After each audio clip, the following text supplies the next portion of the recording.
Welcome, everybody, to another episode of Need Some Introduction. I'm your host, Victor, and on this podcast, we're normally going week to week with a new show, watching it and introducing you all to something new to watch, along with some recommendations that tie into our current watch. Today's episode, primarily, we're going to be discussing the Stephen King adaptation, Welcome to Derry, and maybe just some generally talking about, obviously, what we thought of this first episode, but other adaptations of Stephen King's other works as well.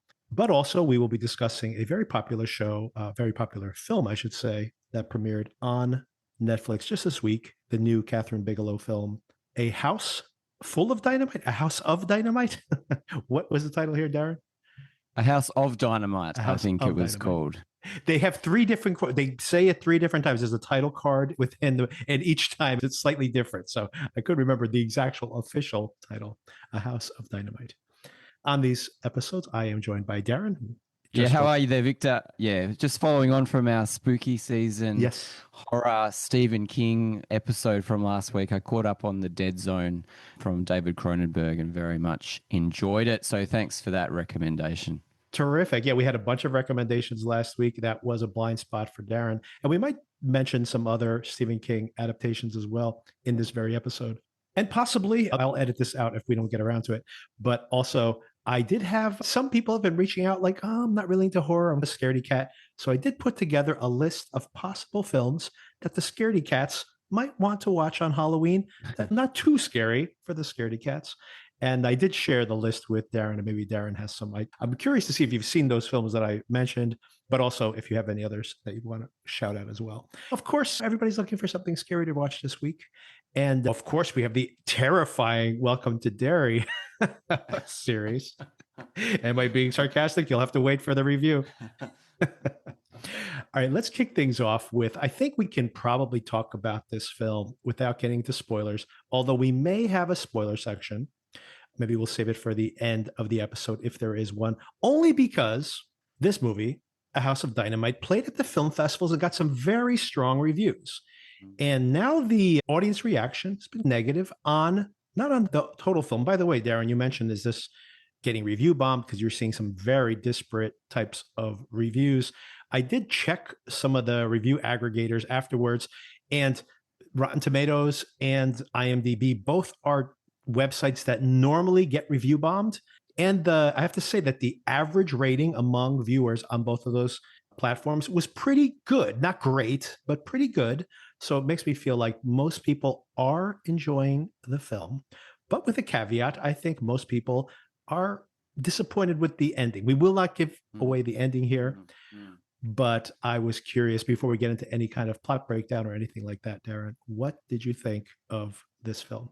Okay, so I saw the reviews coming out of the film festivals over the last couple of months, and they were almost universally 5 stars. So I was very interested in checking out this movie. I'm a massive fan of Catherine Bigelow, mainly based on Point Break, which I think is a stone cold classic, but also other films of hers like The Hurt Locker, Zero Dark 30, I really enjoyed, and also Strange Days, which I feel like gets forgotten. Is that a word? Forgotten and that's a real cool end of the 90s type movie that is quite prescient in things that have happened recently. But yes, A House of Dynamite, I think it's going to be difficult to talk about without spoiling, but I will try. I didn't know about the structure. The structure of the film really informs the kind of review that you do. So it's told in 3 separate stories which follow the same incident, which I cottoned on to very early on in the second, like maybe halfway through the film, in the second installment of this story. I was very thrilled throughout most of this film, to be honest. I was extremely thrilled, and especially the first segment, which shows very the whole strong. I totally situation. Agree.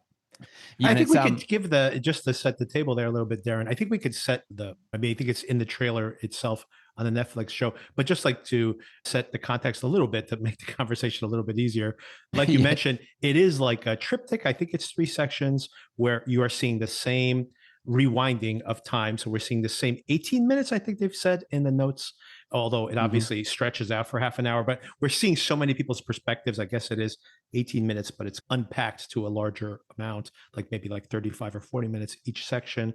The first section, absolutely the strongest one, really on edge. A nuclear missile. This is like in moments as the episode, the film actually opens, within a minute or so, that a nuclear weapon has been fired at the United States. It's a single nuclear weapon, and the satellite has missed its point of origin. So they don't know who sent this out, who could it be, and it is just a very realistic, I think, unpacking of like, what is the decision making at that moment? Like, what are you going to do when you don't know? How do you retaliate? How do you take precautions? How do you warn people given you have such a small amount of time? And it literally is this missile on a trajectory, getting more and more specific as to where it might land. And it's just a decision making in this operations center. And then, like you mentioned, Darren, then we rewind and we see the same events from other people's POVs. And that's the whole structure of the film. So I think that's enough. We won't go into anything beyond that plot wise, but continue with any other conversation you want to bring up. Yeah, no, I know how you like to talk about films that are like proficiency porn. Yeah. So this shows some of that, but it also shows massive failings across the board. From the tiny little bit, like a guy there's a screen that's not working, and there's a guy trying to fix the screen, and he shouldn't be there at all when this thing is going on. And people that have loved ones that think they want to contact their loved ones because they might want to warn them of what's happening, all the way along to someone muting their audio when they shouldn't be muting, or the guy that's sick. So his next in command has to step up and make these huge decisions and talk to the president to try to inform him what's going on.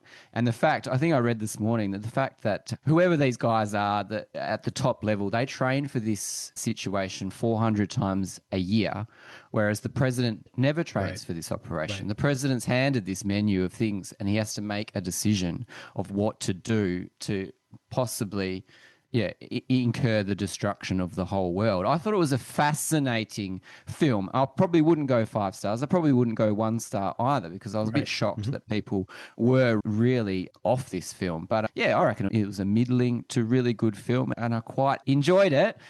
But there's an ending that is possibly unsatisfactory to a lot of people.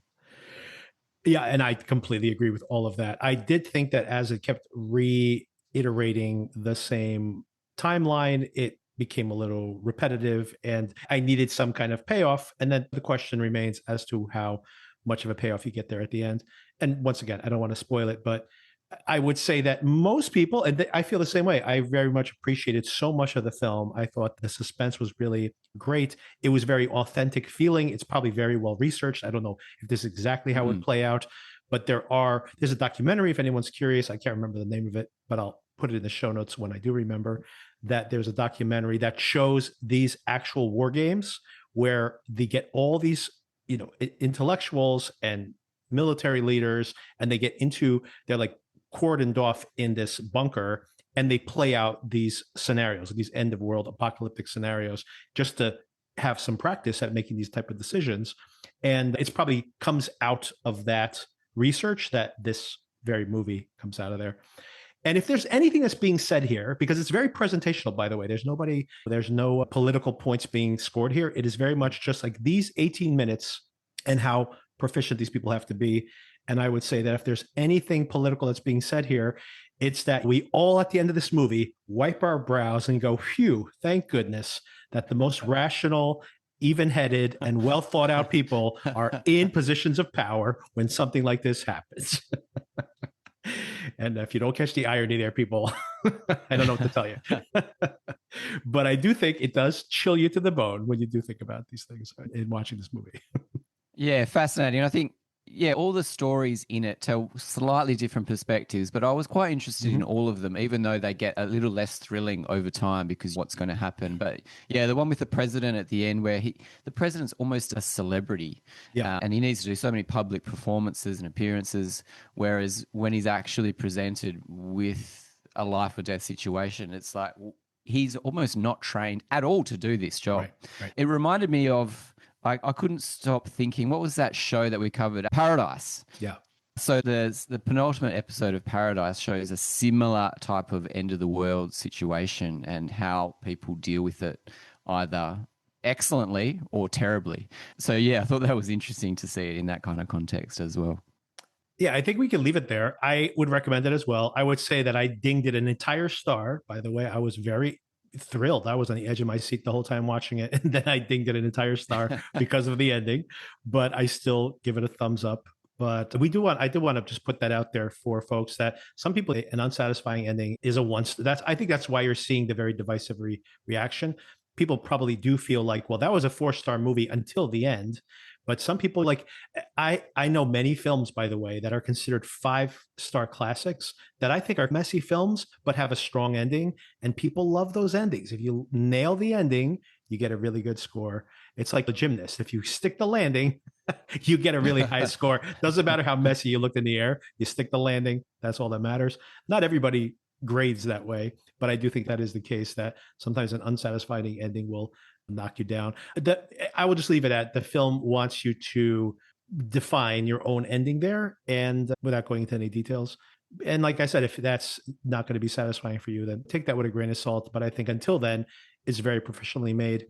I have to say that the one thing I would say that's a very negative here is that this is 8 years now since Catherine Bigelow's made a movie when she made Detroit, which is not great, but it has an interesting film for sure. Very well made also. But for her to go 8 years to make this, I mean, like, I feel like this could have been shot in like 2 or 3 weeks. I don't understand. Like, you would think after 8 years that there would be a really big project coming from her. And so I'd say that in anticipation, it feels a little slight for her. But maybe she's dipping her toes back in, and now she's got the big project coming. Maybe this is just like getting that Netflix relationship going so that she can make something bigger. I do hope we don't have to wait another 8 years for another movie that really is half a movie, 3/4 of a movie. So we'll see. Oh, Yeah, one more that's thing. interesting. One thing I want to ask you, Darren, is speaking of Bigelow, and of course we have Halloween coming up. Have you ever seen Near Dark? It's on my list. It's another one on my list. I've never seen it. No. There we go. Another Halloween blind spot. Here's more homework for you. But it is a Western with this family of vampires out in the West with Bill Paxton. This is produced by James Cameron when they were together still, when Bigelow and Cameron were together. So we have Bill Paxton in there because Paxton was like in anything related to James Cameron back in the day. And it's a great one, like a vampire Western. A lot of fun. That's interesting. She's been making movies for numerous decades. So, yeah, I must say that I do concur with you that it's a little bit disappointing that this movie is mainly a streaming title. Yeah. And as you said, could have been shot very quickly, apart from the knowledge needed to write the script. And by the way, everybody, like you said, all the performances are very strong. And a lot of people are recognizable here, mostly as character actors. Idris Elba as the president, obviously a very big name, but relatively small role, to be honest, even though we see him pop up throughout the earlier versions of the story as well. But I thought that Rebecca Ferguson is so great in the first section. So I think like part of the reason that first section works so well is it's palpable, the stress that she's under there. It's really great. Yeah, she's great. I actually didn't know Idris Elba was in the film, and I was trying to work out his voice because you see the president's, well, you hear his voice, but you don't actually see him on camera because he doesn't have a camera on his phone during his meetings with them. So it was a fun surprise to see Idris Elba in the last section. With a pretty weak, I mean, he's done some really good American accents. That's a pretty bad accent there. I mean, he slipped into London that accent a few times there in his performance. So. I thought so too. There was a lot of international stars in there playing Americans at the top. It's also fun to see. I gotta pull up the cast list here to remember the names. Oh, seeing Tracy Letts. For anybody who doesn't know, Tracy Letts is the writer of August, Osage County. Is that the name of that? He won the Pulitzer Prize for that. But he's also wrote Bug, the play. Yeah, he was excellent in it. I thought he played a really good role. Is he married to the lady from The White Lotus? Yes, Carrie Coon. Yep. Oh, but he also wrote Killer Joe. That's the other movie I was trying to remember.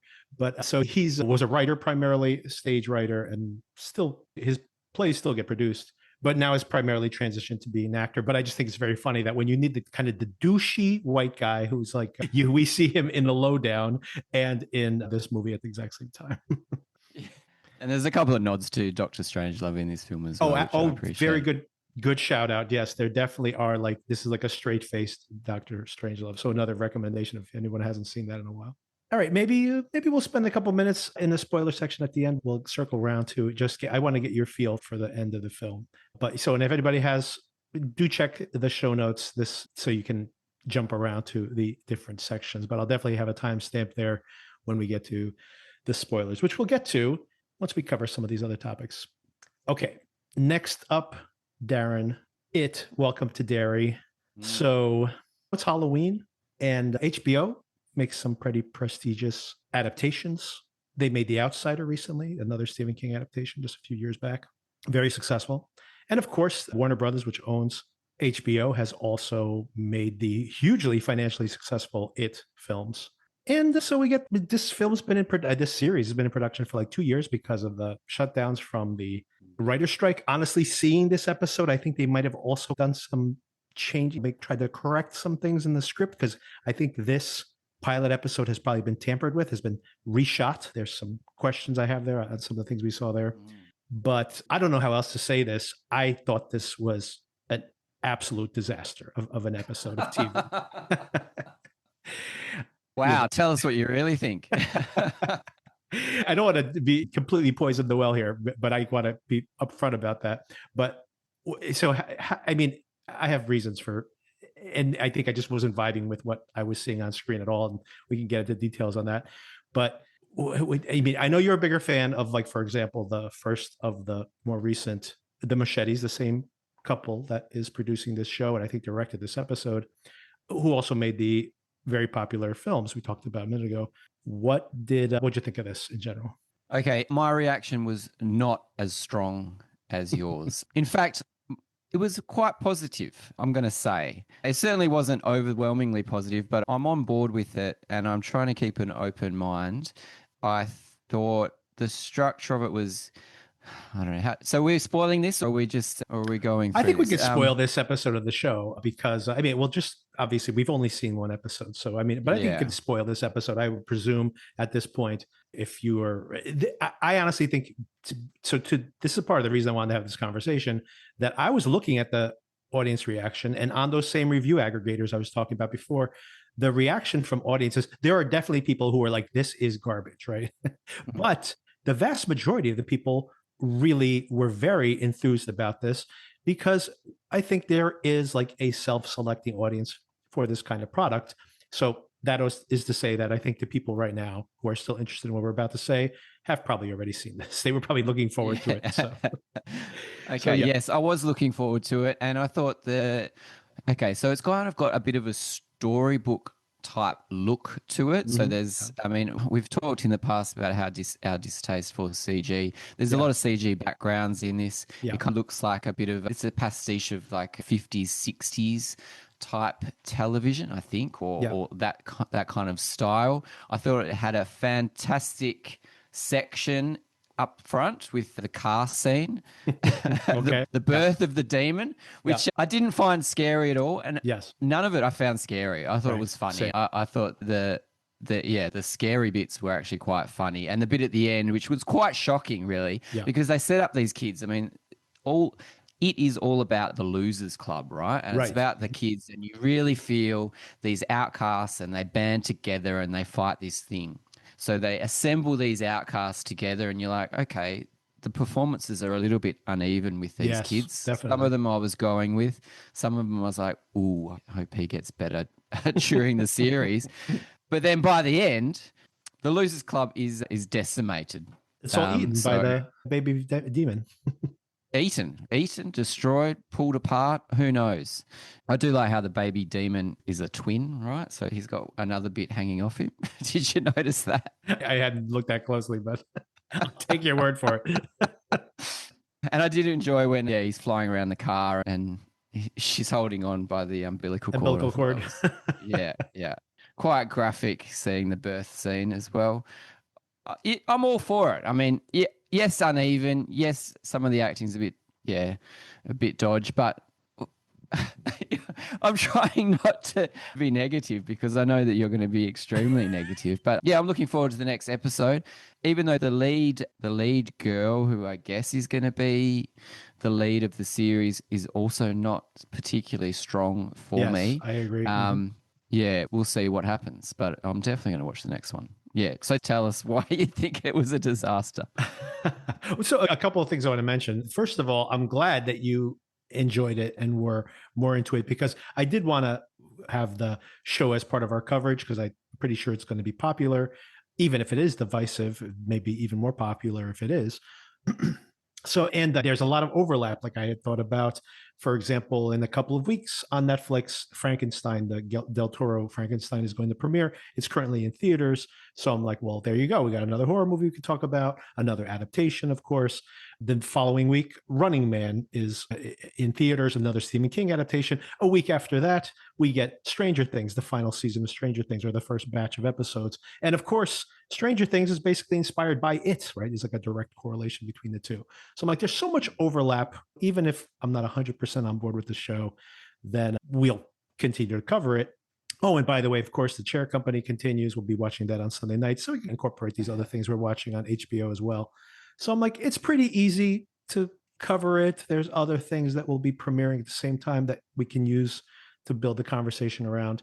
And if you had as negative opinion, but if you had as negative opinion as I had, I would have just pulled the plug on this and been like, well, I don't want to just come on and trash the show every week. Like, what's the point, right? And it could get better, by the way, right? But I had little confidence based on that first episode. And I think that's what really matters. You're touching on it. Like, the car scene worked for you. I thought the car scene was terrible, and it did set the tone for the episode. But for me, it's just that I don't know, maybe it's just my taste, but it's like before you get to a scene like that, I mean, you gotta give me a little peck on the cheek, take me out for dinner, maybe a little over the clothes stuff before we get to that. I'm like, oh, we're just jumping in here like right away. Like, it was a little crazy. And like you said, it's not like it was crazy and it's somehow like terrifying. I thought it was silly and ridiculous. And it does make me think again. I had this thought when I was watching The Black Phone, with the conversation we just had last week. I'm like, who's the audience for this? Because is this scary to like adults? And once again, maybe it's not for me, right? So maybe like just accepting the fact that maybe this is not geared for me. But I would say in general, and we'll talk about some other Stephen King adaptations in this very conversation. But I think in general, I think that this is indicative of what I think is wrong with Stephen King adaptations. And again, this is all a matter of taste and probably generational. I shouldn't be watching these things at all. But what it comes down to is that when I read the book It, the monsters in It are silly, right? It's what kids are afraid of. And it's taking that silliness and then making it scary. And I think that's very hard to do in a movie. I think that's why most Stephen King novels are hard to adapt and really not very successfully adapted, because it's hard to make that pivot from one thing to the other. And I think the mistake that's been made, and probably because it's been popularized with the success of the movie It, is that now it's about taking what's on the page and putting it on the screen. And I think about, for example, in It Chapter 2, which I just saw very recently for the first time, like when the Paul Bunyan statue is attacking with an axe, and it's like this drawn out sequence. And I'm like, that is only scary in the book from a child's perspective. Seeing that on screen is never not going to be absolutely silly, right? And the fact that it's almost like we want to put the silly thing on the screen now seems to be like a mistake in adaptations, is my general opinion, or at least that's my taste profile. And yeah, so that's so specifically with that opening scene, it just hit the wrong tone for me. And then I'm like, okay, like the pacifiers floating down the river or whatever the hell's going on with that thing.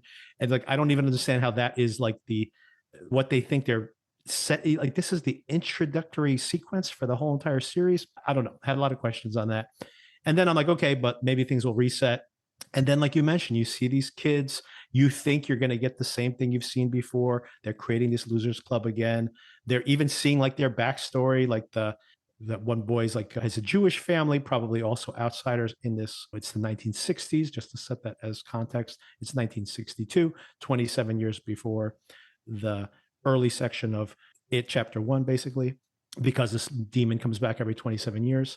And yeah, the kids weren't working for me. The chemistry wasn't working for me. And then towards the end of the episode, a couple of the kids, some of the scenes worked for me. And then they have this rug pull of killing them off, which I guess was supposed to be like a real conversation piece. And it seemed to be, by the way, when I was looking at those audience reactions that were so enthusiastic. They're like, I can't believe they did that. They went so hard. But what I read that as, I was really annoyed because I'm like, okay, so what did this show give us? They give us this boy getting killed at the beginning. We get introduced to all these characters, and all of that is just to have a rug pull in the final moment. And then we also get introduced to the not Halloran. What's the other character? Hanlon. So the Hanlon family. Leroy Hanlon is this Black Army, or actually, I guess he's an Air Force pilot who's come to this town, and there's the issues of racism and everything that you would expect from the 1962.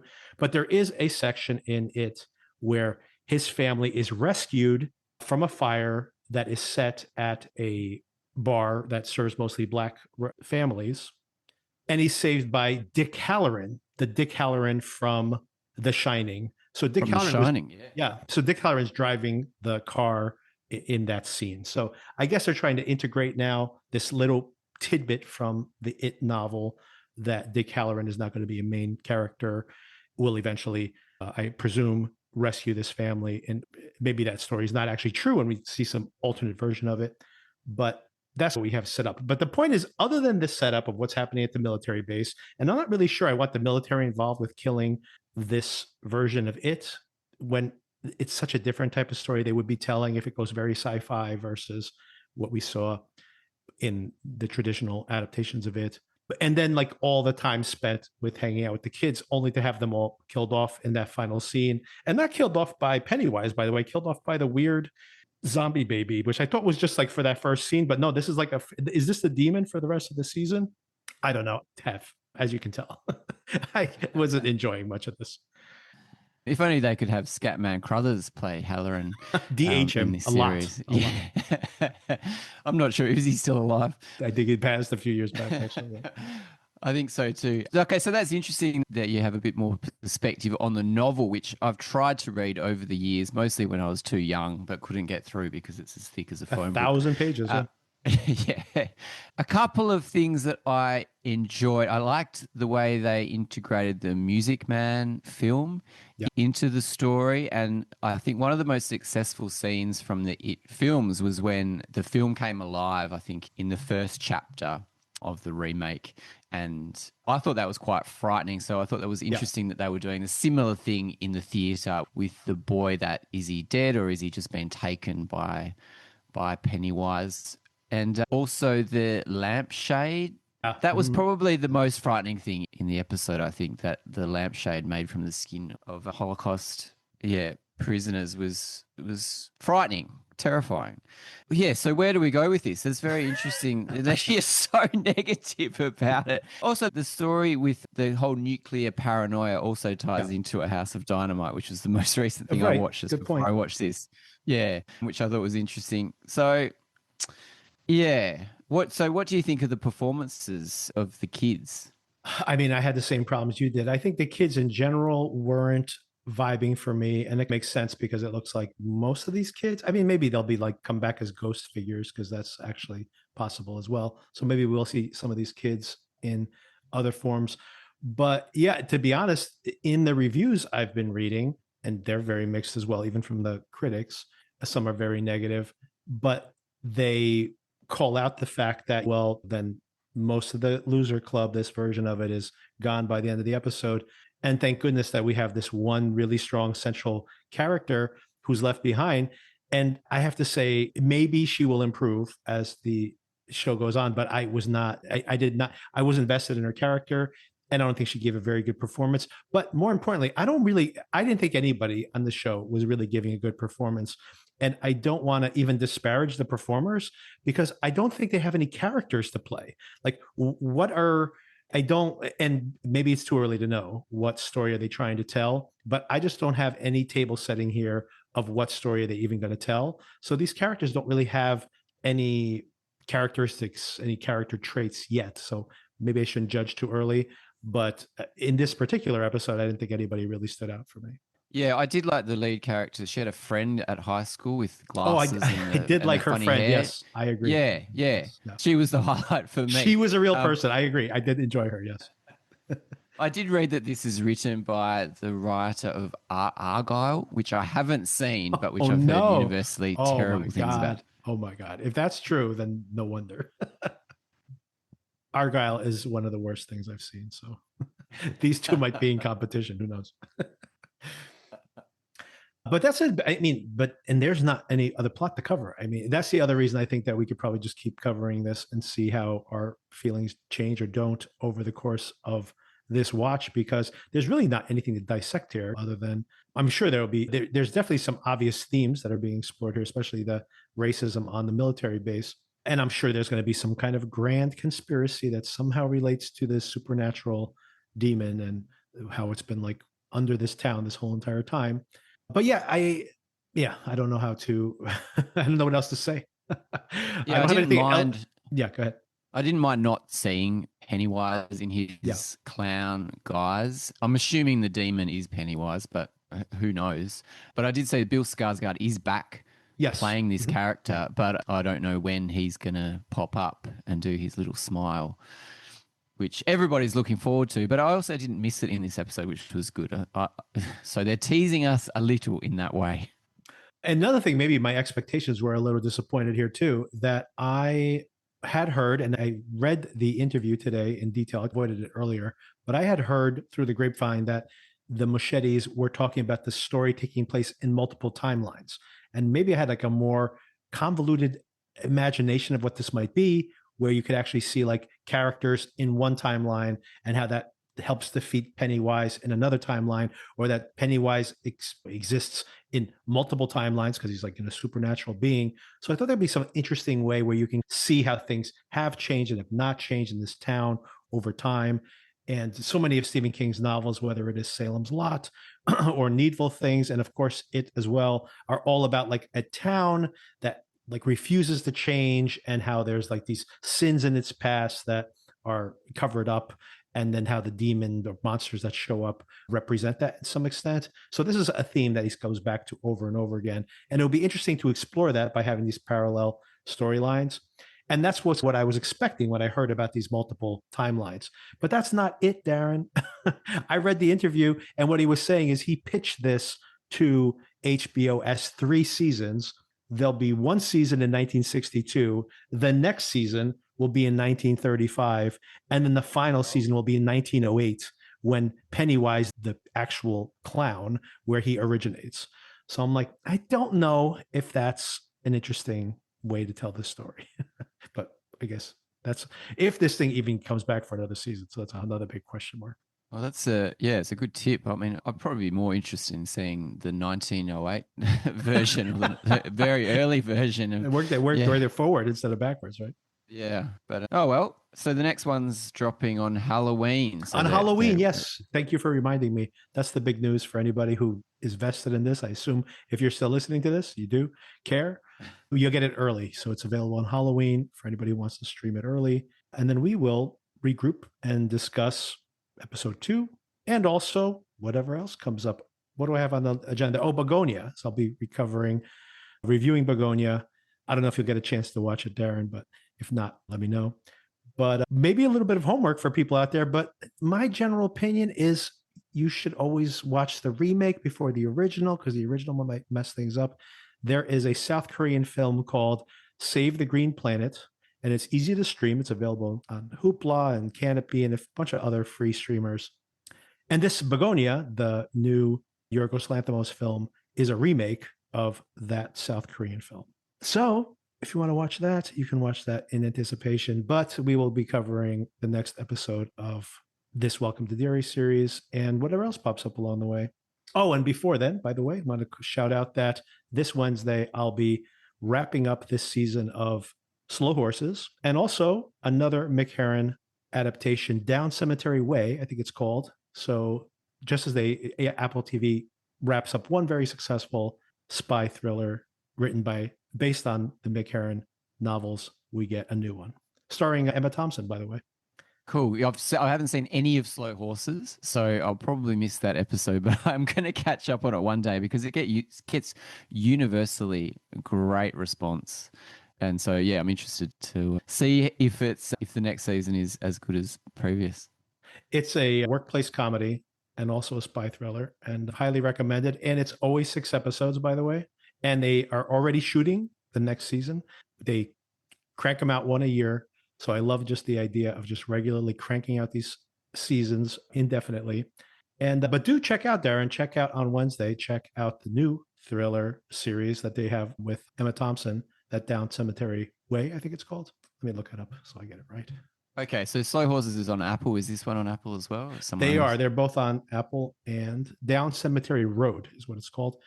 And but this is it's not in the universe of Slow Horses, but it is a separate spy thriller. So hey, you can start fresh, and you can always backfill your watching of Slow Horses over time as well. Yeah, it's not a bad idea. But The Dead Zone, what'd you think of it? It was great. It was very 80s. Yeah. The music was very over the top.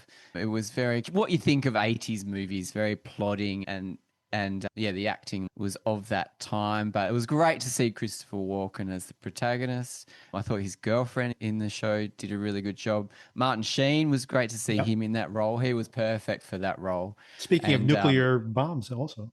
Yeah, yeah.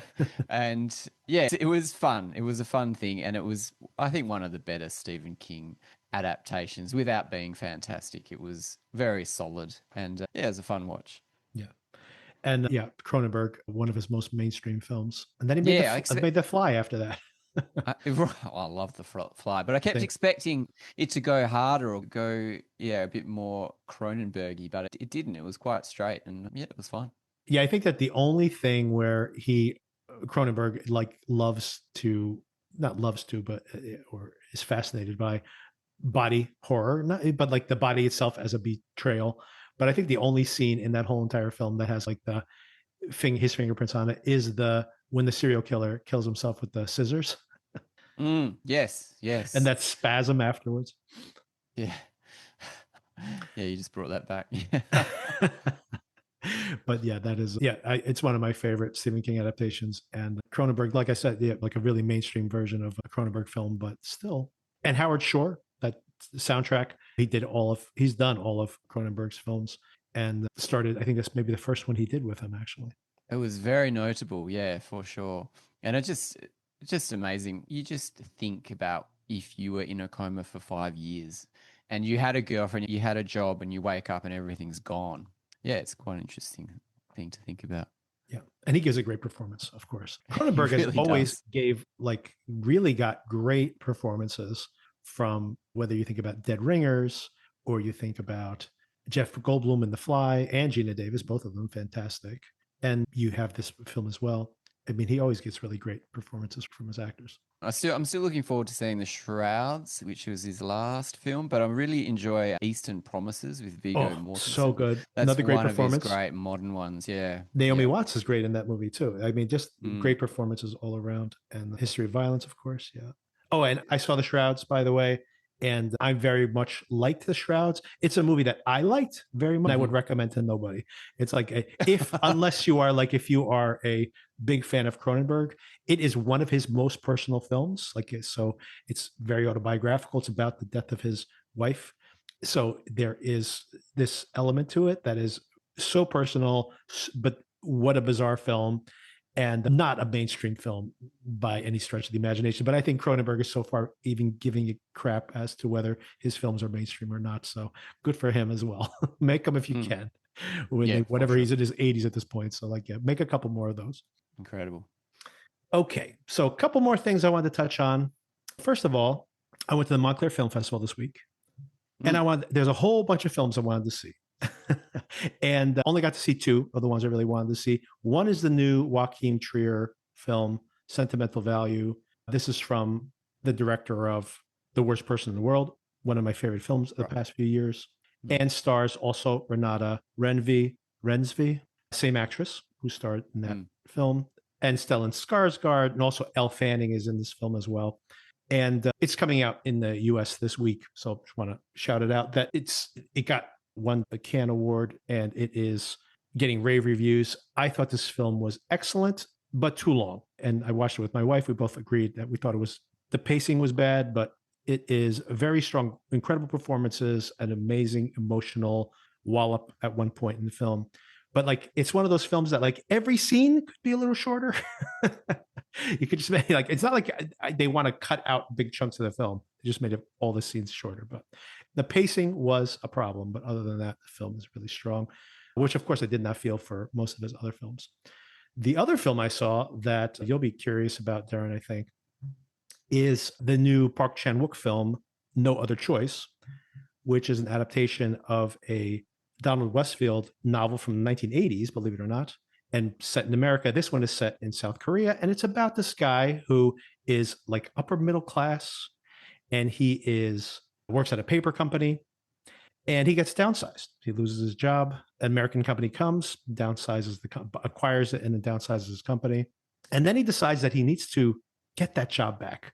So at one point, he's fantasizing about possibly killing the guy who's his boss. But then he starts thinking, wait a second, actually, what I should do is interview everybody who could be a possible candidate for this job by putting an ad out, and then looking at everybody who applies for the job, and then seeing the ones who are better than me, and I'll kill all those people. And then they'll have to hire me back.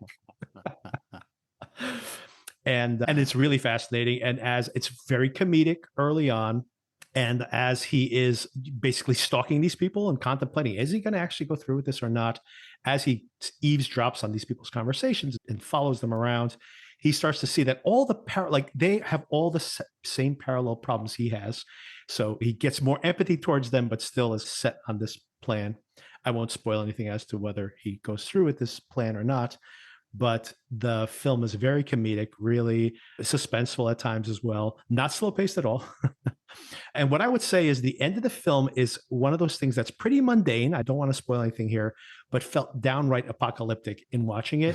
And it was like just one of those things that these South Korean films can do, where you're laughing out loud at big chunks of the movie. And then by the time you get to the end, you have this like existential dread that the world is doomed. And that's basically where we are with this film. And this was the movie, by the way, I told you, Darren, the last time I recorded, that this had like made it like, I think this is my number 2 for the year. It was really strong film. So that is not coming out till Christmas here or over there, but put a pin in it, everybody. It's still playing more film festivals. As a matter of fact, Darren, I think it's playing a film festival. What is it? I don't know if it's near you or not. Just next week, actually, in Australia. I'm looking at it right now.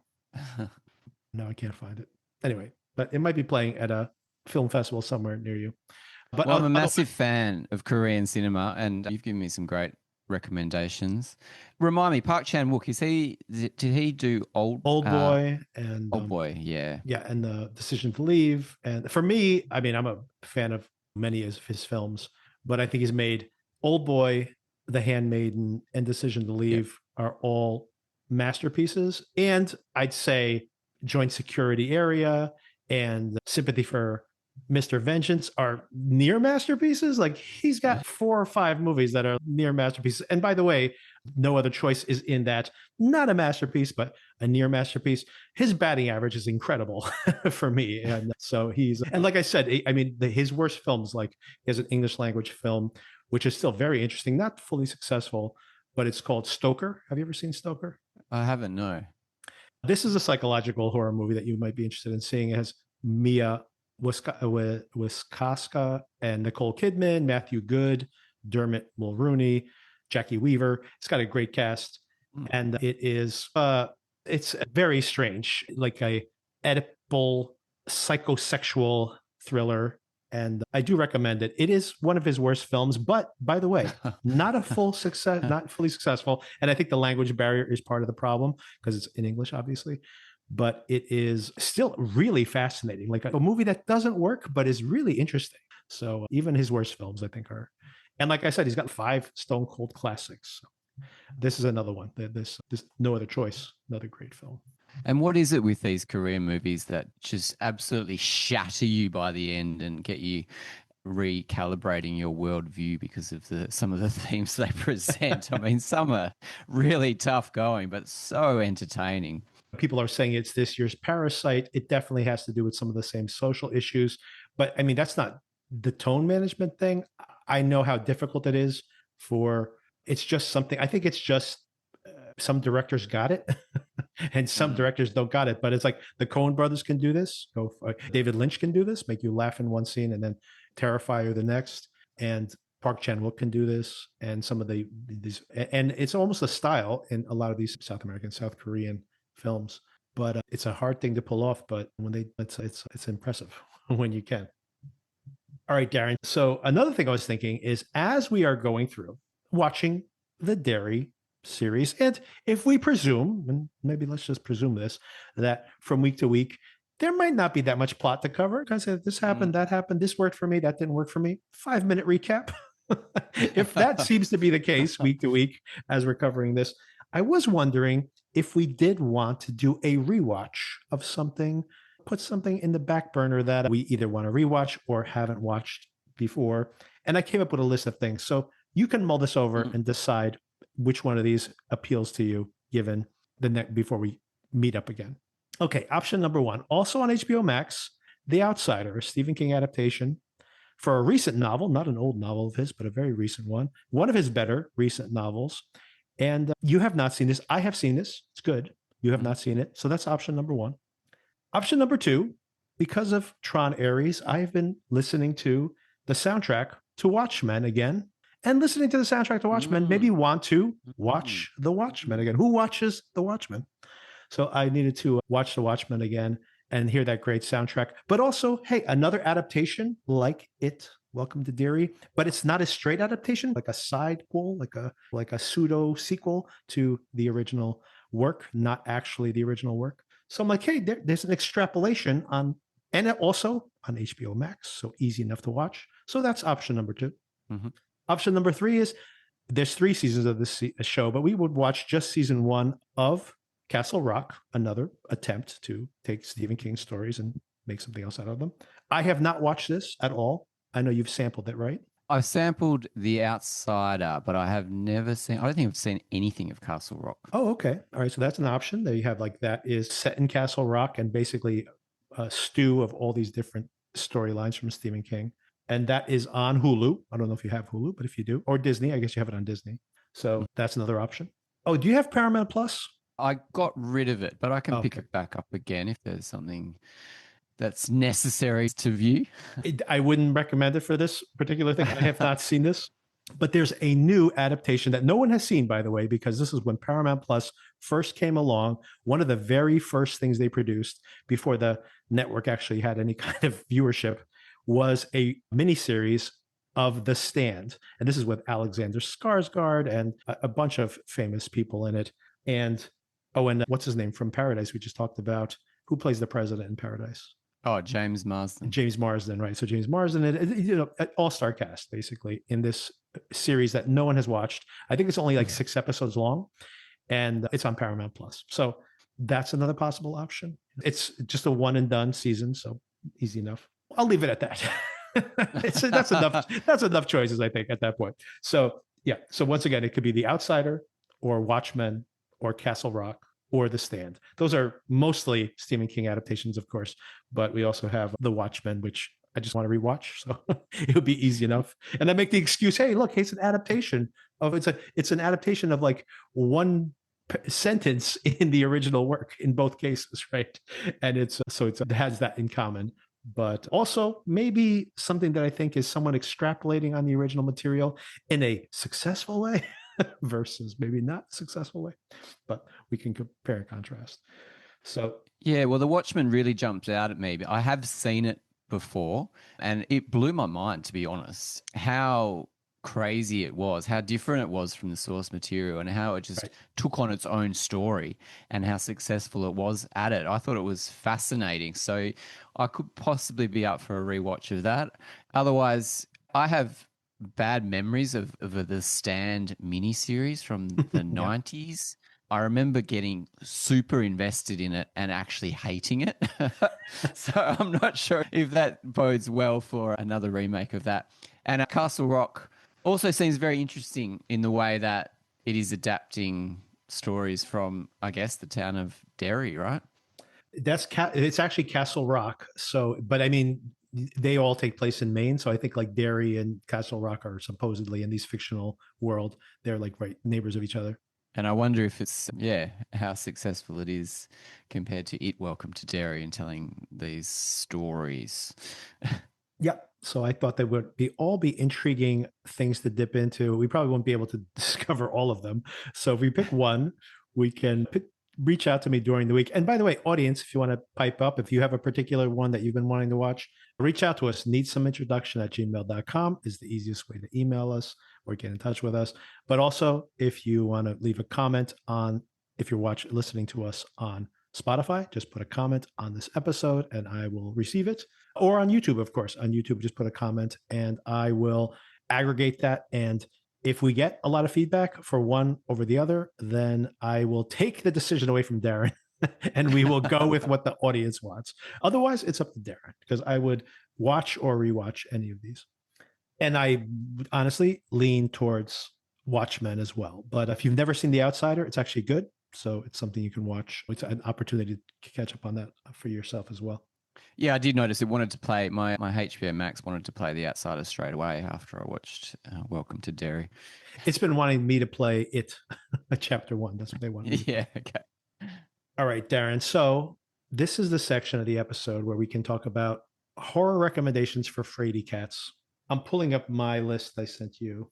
Right, I did have a look at your list. I haven't created a list of my own as of yet, but as I was looking at your list, some of the films you had there were some of the most terrifying films I've ever seen. So, so we'll see how it shakes out.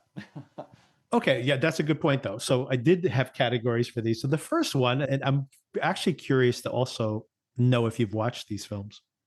So my first section is psychological. So if you are somebody who likes psychological, this is my preference, by the way. I like psychological thrillers, psychological dramas, even if there's nothing horror related in it. I prefer my horror films to have some kind of psychological aspect as well. Gore, slashers. I mean, I can enjoy a slasher film for like fun kills and things like that, but it's not scary to me in any way. But psychological thrillers and dramas do get under my skin.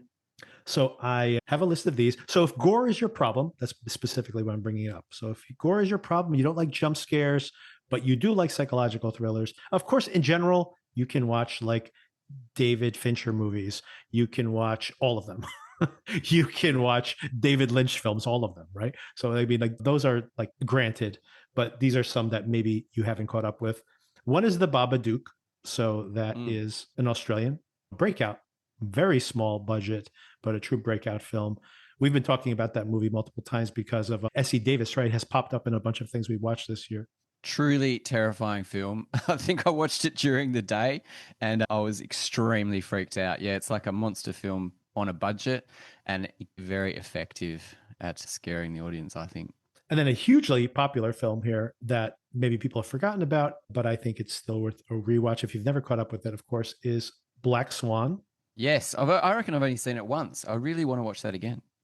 I saw that twice in theaters. I remember seeing it when it was in limited. This is one of those movies that came out only in limited release and then became a massive blockbuster. It's so funny.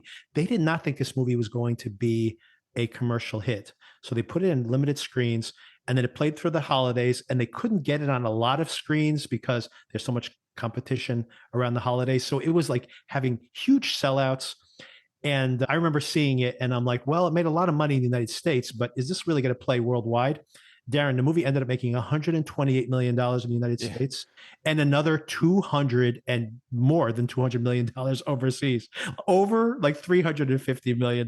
I'm like, what the hell? It was people obsessed with Black Swan for some reason, but it is a really impressive film about obsession and loss of identity. And, you know, and like how committing yourself so much to a particular thing can actually lead to this like loss of self, basically. So it's a really powerful psychological profile. And it's very female led as well. Very, so I think yes. my wife really loves this film, but yeah, she's very apprehensive at rewatching it as well. I think one of my daughters really wants to see it, and my wife's just said no, not till you're older. So yeah. I didn't even make this connection that in my psychological section, I have The Babadook, which of course has a female protagonist and is very female centric. Black Swan, of course. And my third one was Saint Maud, which is another profile of two women who get into a psychosexual relationship with each other. Have you ever seen Saint Maud? I haven't seen this one, but the director popped up on my radar recently because she's done something else. She did Love Lies Bleeding. That's right. Yep. Saint Maud. Which I haven't seen either. Oh, you haven't? Okay. Well, I recommend No. both of those movies, by the way. They're very different. But Love Lies Bleeding is not a horror film, although it gets categorized as a horror film. It's a neo-noir, but it has some shocking, utterly shocking violence in it. But just flashes of it, but incredibly violent and graphic. So, that take that with a grain of salt. If you're averse to gore, not necessarily. It's not a film about gore, but if you're averse to gore, it's not going to work for you, I don't think. But it is very good. Saint Maud is not a gory film at all. It's about this girl who starts working for this very rich woman. She is a former nurse. She had something tragic happen to one of her patients. She also used to be or trained to be a nun, and then religion and her obsession to save this woman who's sick and her trauma from what happened in the hospital is all conflating. So she starts to have visions, like have religious visions, and she thinks that she's being called upon. And it is a really powerful psychological profile. It's not really a horror film. This movie has a really memorable final shot, is what I'll say as well. Cool. Yeah, I'm looking forward to that one. This movie is like, no one's seen this movie. I've recommended it on this podcast multiple times. It is so under the radar, and it's such a good film. And I think it's pretty easy to find streaming. It's definitely on Amazon Prime and probably in a bunch of other places too. All right, killers. If you like killers, but you like Silence of the Lambs, you don't like Jason Voorhees, you like Silence of the Lambs. Okay, Zodiac, of course. Like I said, all Fincher films are probably pretty much on this list if you want to. Speaking of Fincher, Mindhunter, if the canceled Netflix series, which is so great. And now they're saying we will actually get a couple of movies that will catch up with these characters later on, but it is based on true life, the behavioral science unit of the FBI and the foundation of it.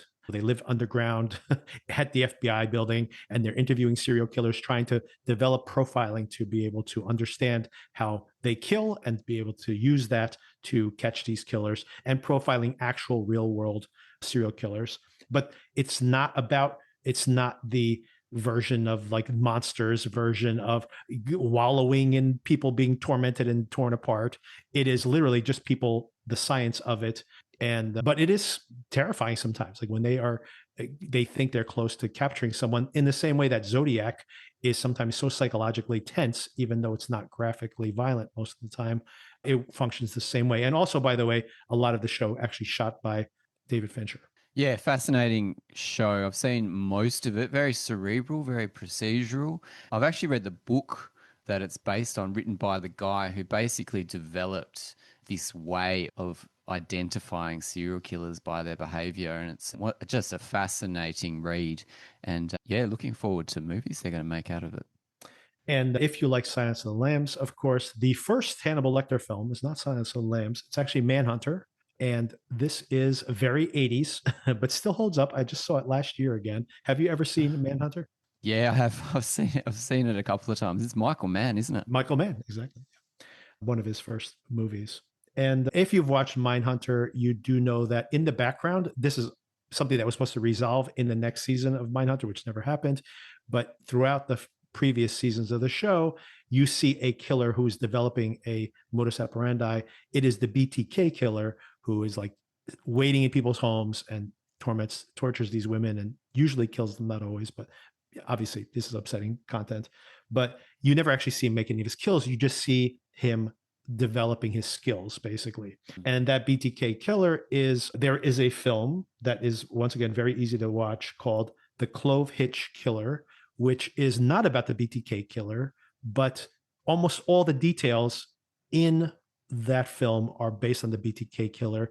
And this is about when he's basically at the end of his run of murders. In the real world situation, it was like he was discovered by his family to be the BTK killer. And it's fictionalized. There was a daughter in the real world story. It's a boy here.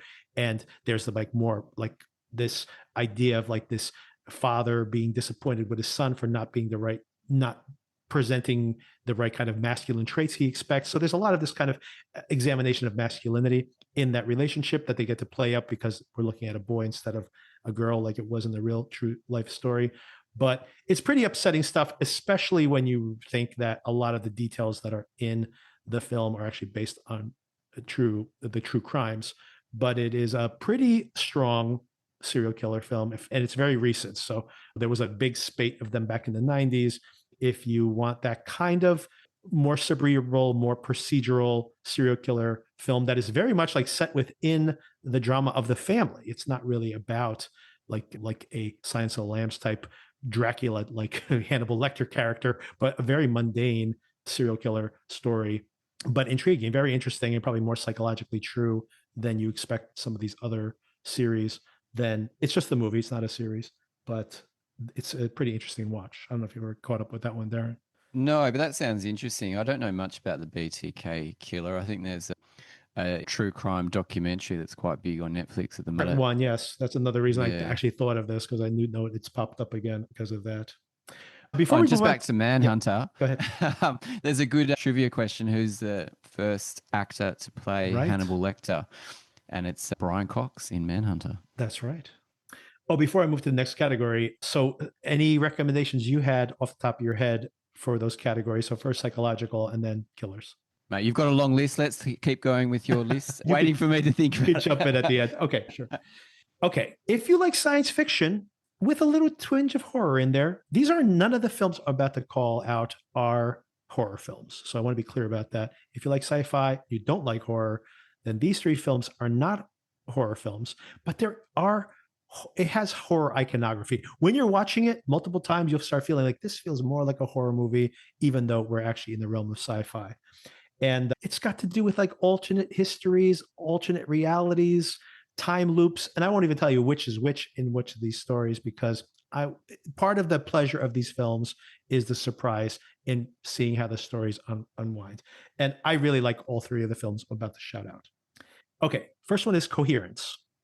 And now I need to pull up some information about this film. This movie's from like 2013. And I mean, the actors in it, all recognizable TV actors, basically. I think they wrote this and produced it like at one of their homes just because they needed something to do. These are people that you've probably seen on TV, like one of the cast members of Buffy the Vampire Slayer, for example, that probably weren't getting a lot of work at the time. And they almost improvised the script around this concept.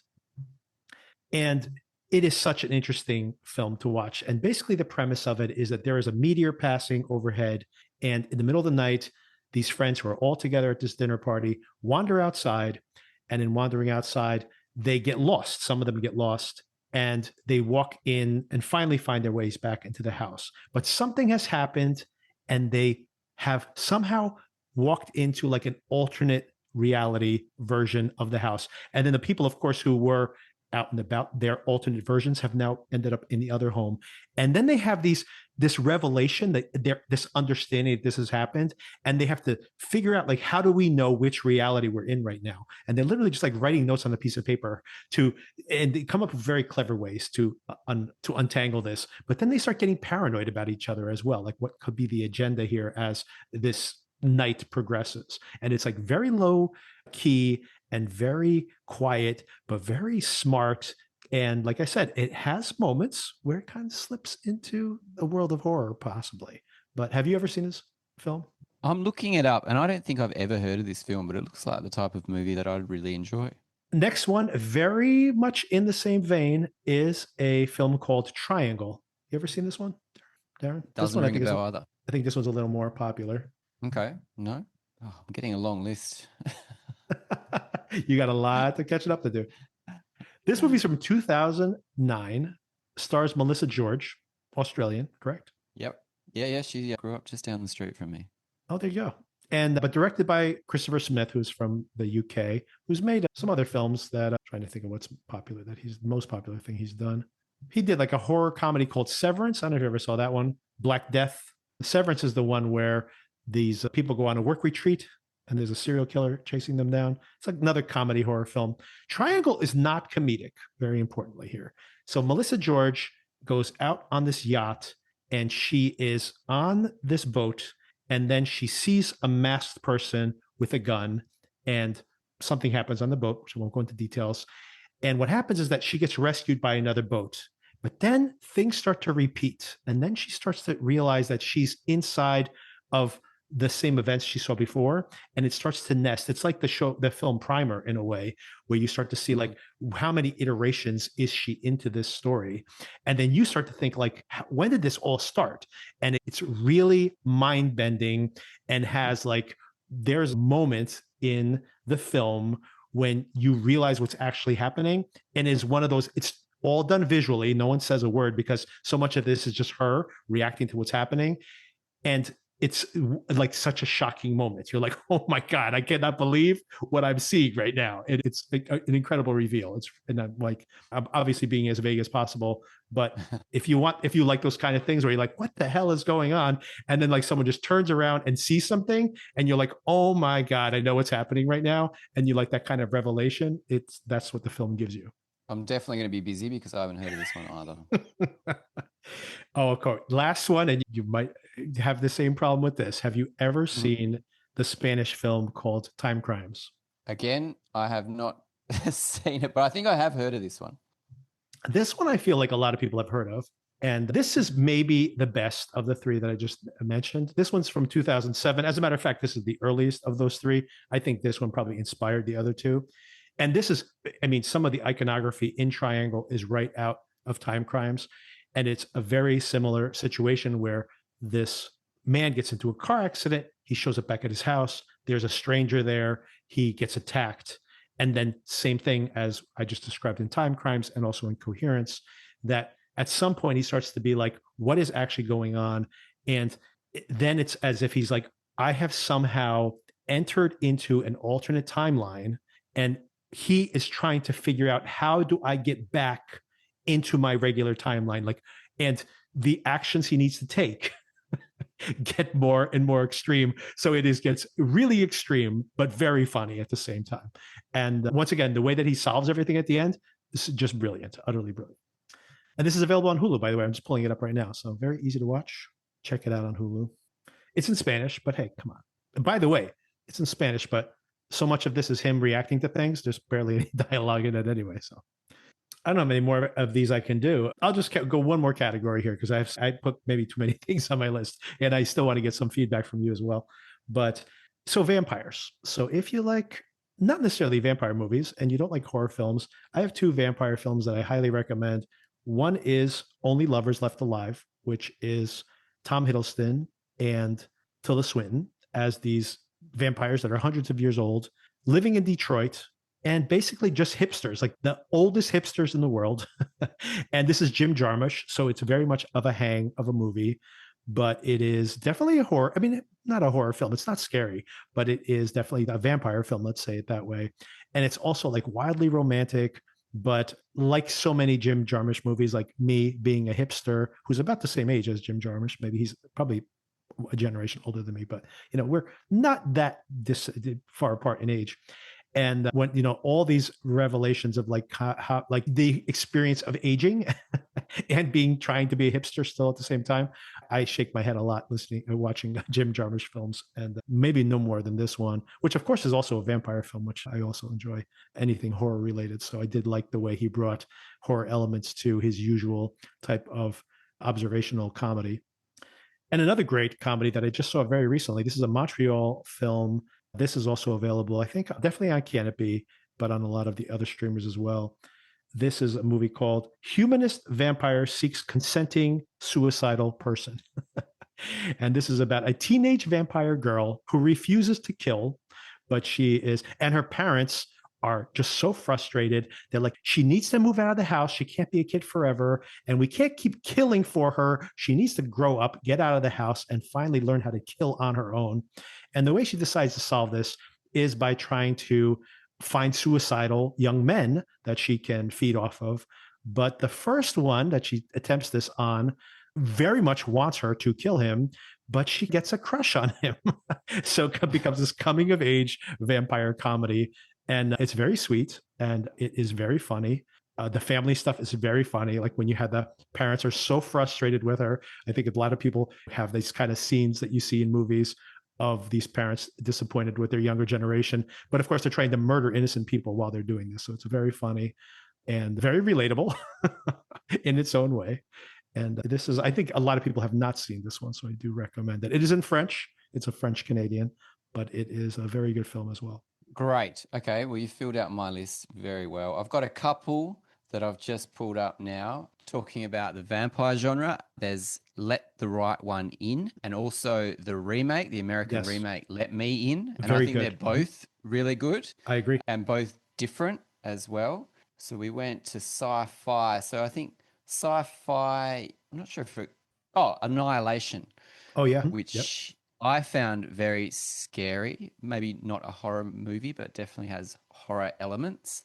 And I thought it was quite original. And that's by Alex Garland, who I think is, a bit of a master and is becoming, an extremely important writer and director these days. And one other one, which I think you recommended to me a while ago, which is 10 Cloverfield Lane, which is look, I don't know if these are for scaredy cats, but they're movies that I've seen recently, which, qualify as horror, but also Cloverfield Lane, a little bit sci-fi as well. Yeah, for sure. And that's by the director of the new Predator, Badlands. Yes, I can't wait to see that as well. That's another thing that we can discuss when we're covering the Derry show. Yeah, pumped for that. Okay, I know we're coming up on your deadline, but I forgot one more thing we need to cover here just quickly, because I don't think it's going to take that long. The spoiler section here at the end. Everybody obviously drop out if you have not seen the House of Dynamite, but spoiler section here for House of Dynamite. If you have no interest in seeing it, so you can stick around, but obviously I have to say that I did have that reaction of watching the film and being very into it. And literally, as it ended, in my mind, I was like writing my Letterboxd review. And the second it ended, I'm like, -1 star. Because I honestly felt like it was not even like, oh, what an intriguing place to leave the story on. Like, I don't even think it's a non-ending. It's no ending. And I think that is a miscalculation. I thought, like, what if that is an ending, let's say, and I don't know if you would make the argument anyway, but what is that as an ending? I just felt like it just stops. Yeah. When the penny finally dropped and I went, okay, it's never going to hit. What do I think of that? You have to rejig your whole brain to think of what the movie was about now. Right. So I was a little bit disappointed for sure, but I still think it was extremely thought-provoking. Yep. And I mean, a lot of people in the film were like, it may not be nuclear. Right. It may not even work. Like an owl shooting a bullet with a bullet, that didn't work. Right. So this might not even go off. It might not be as catastrophic as everybody thinks it is. And all these open-ended questions, that's what it leaves you with, which, while being slightly disappointed, I still thought it was an interesting way to end it. But I did want the bomb to hit. I wanted to see what would happen. Yeah, I mean, I feel like there are ways, honestly, for me, and this is why I think people get frustrated, I think any ending would have been better. Like that something happens, we see a mushroom cloud. I understand she didn't want to do that. I understand that. But like it was a glitch in the system. Computer got hacked. And then they're saying like, well, did it detonate or not? Like, can they trust their own systems? That in and of itself would be interesting, right? Or they do make a decision to shoot something off, or they make a decision to not do it. They're like, and you can leave the tension there to be like, we're hoping that we're not going to take action instead of bombing the wrong place. And maybe that's the wrong decision, but now we just have to wait and see. And even that kind of like that tension would be interesting, because the way the film is structured, to replay these 18 minutes over and over again, it's as if at the end of these 18 minutes, something will happen, right? Structurally, I think that if this had been like, to be honest, if this had been like 1 hour of this whole thing playing out, and then we get to the end, I'd be like, I'm okay with that. But for them to replay this is like, this is so important. Let's replay it 3 times. And then we get to the final moment and cut the black. I'm like, what? Cut the black? What are you talking about? Why did you direct me here and then cut the black? Like, I don't understand the point of that at all. And I think edging and edging and edging. It's no climax. Edging, just edging. That's right. Exactly. Speaking of over the close action, but and that's exactly correct. But the other thing that's crazy about it is it's that I think that the intention was the joke I made in the initial review, where I said, well, thank God that when these type of things happen, then the adults in the room are the people who have their hands on the nuclear bombs, right? Which of course is sarcastic. And I think that is the intention. She's trying to take us to that point. So we're all making that revelation. But I have to say, I had that thought in the middle of the movie. So I don't think that it landed correctly. Like if she's trying to be like, and now these people we just introduced you to, they're the ones that make the right choice at this moment. And then we have to all think like, oh my God, are the right people in power? And I think that's what she wanted to convey. But like I said, I made that revelation 15 minutes into the movie. I think you need more at the end. Well, that's right. No one's qualified to make that decision, and it Right. falls on one person who most of the country possibly didn't vote for. Exactly. Exactly. And it was also interesting. I mean, they brought in things that I was disappointed about. They brought in scenes with the stealth bomber crew, which I have no idea why. They were just flying around. I thought they were going to save the day at the last moment. And we cut back to them at the end. That's like yeah, that's right. It's actually worse. It's actually worse than like ending in the control room. We're back with them again. Why?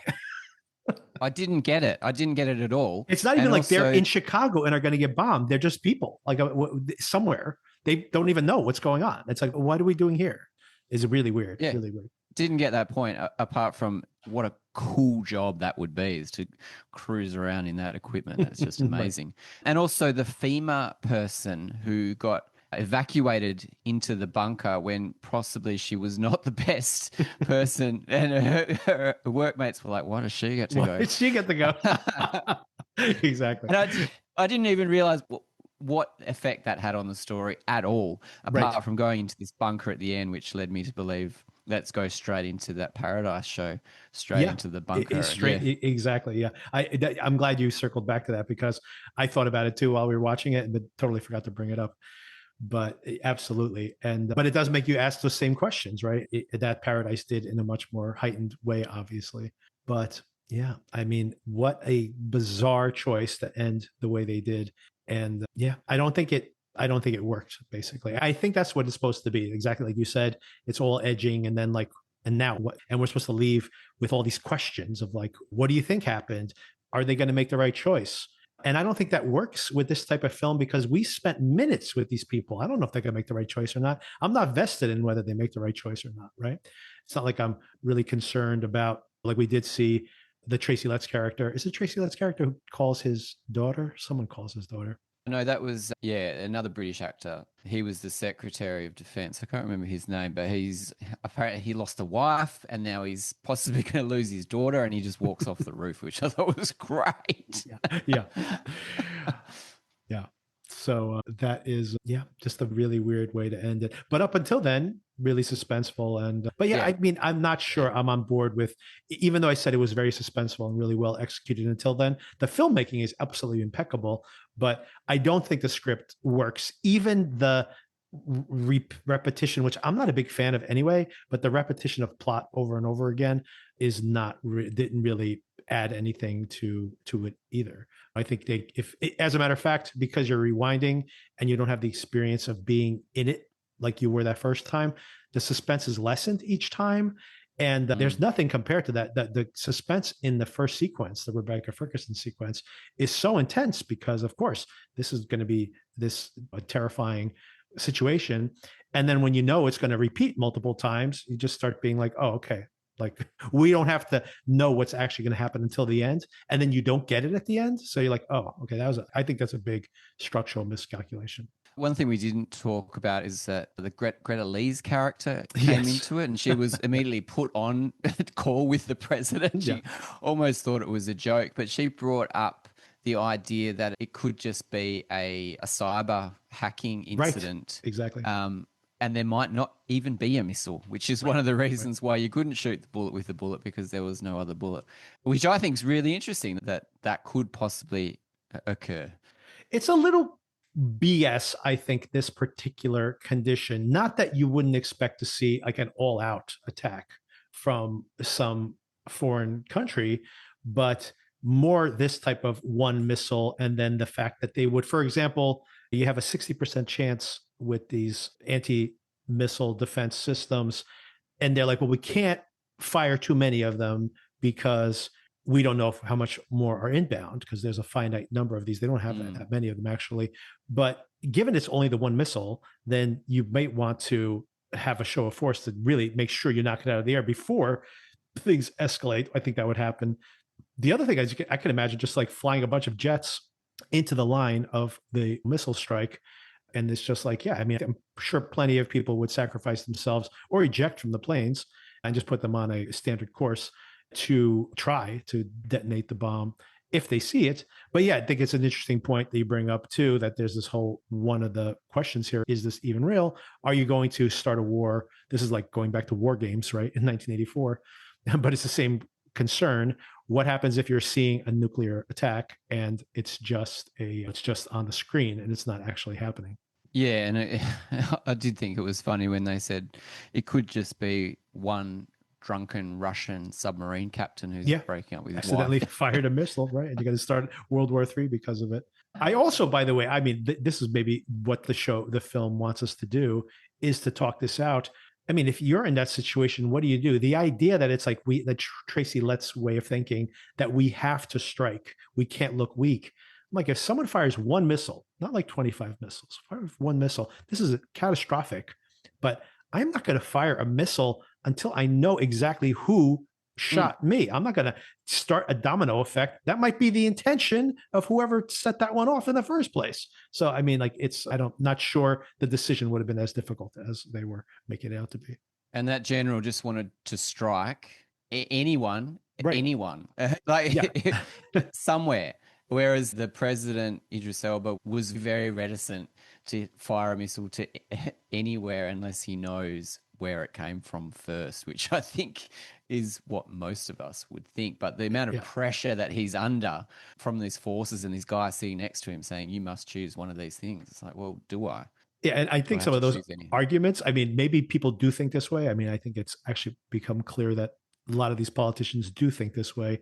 But I did love those arguments of being like, if you don't bomb someone right now, you're going to look weak and the voters are going to be angry. I'm like, if you start a nuclear war that kills hundreds of millions of people, I think your voters are going to be very angry. So weigh your options, my friend. Weigh your options.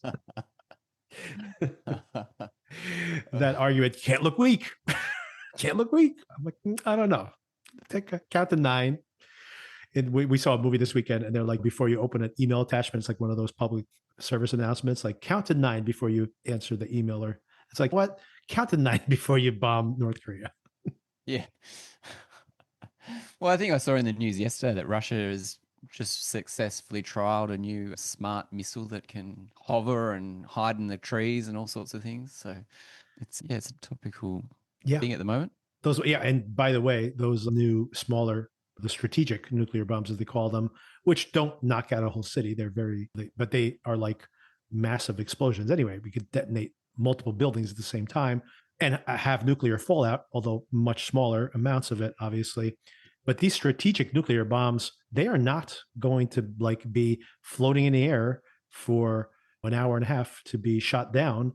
They could be, like you said, they could be like on a drone flying overhead. So it's a scary world that obviously that topic's not even broached here, but it is a scary world we live in, even with nuclear weapons.